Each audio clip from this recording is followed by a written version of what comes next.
Number 4 موسم اور فصلیں۔ نمبر 1 پچھلے سبقوں میں تم پڑھ چکے ہو کہ سال میں 12 مہینے ہوتے ہیں۔ یہ بھی معلوم ہے کہ سال میں کتنے موسم ہوتے ہیں؟ 3 موسم ہوتے ہیں: برسات، جاڑا، گرمی۔ نوٹ: علم میں ترتیب کی بڑی ضرورت ہے۔ بچوں کو شروع ہی سے ہر چیز ترتیب کے ساتھ دکھانی اور یاد کرانی چاہیے۔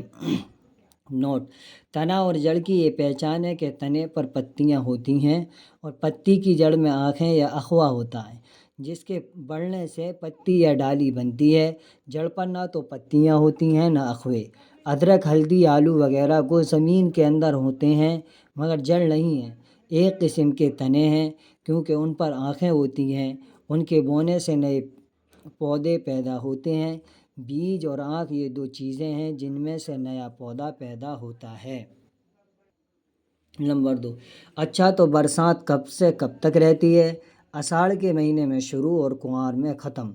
اس موسم کی کھیتی خریف کی فصل کہلاتی ہے اور جو چیز اس فصل میں بوئی جاتی ہے اس کو خریف کی جنس کہتے ہیں۔ نمبر 3 برسات کے ختم ہوتے ہی جاڑا شروع ہوتا ہے، کاتک سے ماگھ تک رہتا ہے۔ اس موسم کی کھیتی کو ربیع کی فصل کہتے ہیں اور جو چیز اس میں بوتے ہیں ربیع کی جنس کہلاتی ہے۔ نمبر 4 جاڑا رخصت ہوا تو گرمی آئی، فاگن سے لے کر جیٹھ تک رہتی ہے۔ اس موسم کو زائد فصل کہتے ہیں اور جو چیز اس فصل میں بوتے ہیں وہ زائد از فصل کی جنس کہلاتی ہے۔ ممالک متحدہ آگرہ و عود میں 3 موسم ہوتے ہیں۔ فصل خریف میں وہ اجناس بوتے ہیں جو مرطوب موسم اور گرم آب و ہوا چاہتی ہیں۔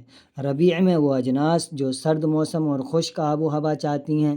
جن ملکوں میں بارش سال کے زیادہ حصوں میں ہوتی ہے اور جاڑا نہیں ہوتا جیسے مدراس، تو وہاں ربیع کی اجناس کم بوتے ہیں مگر خریف مثلاً دھان سال میں 3 بار تک بویا اور کاٹا جاتا ہے، وہاں صرف ایک فصل خریف کی ہوتی ہے۔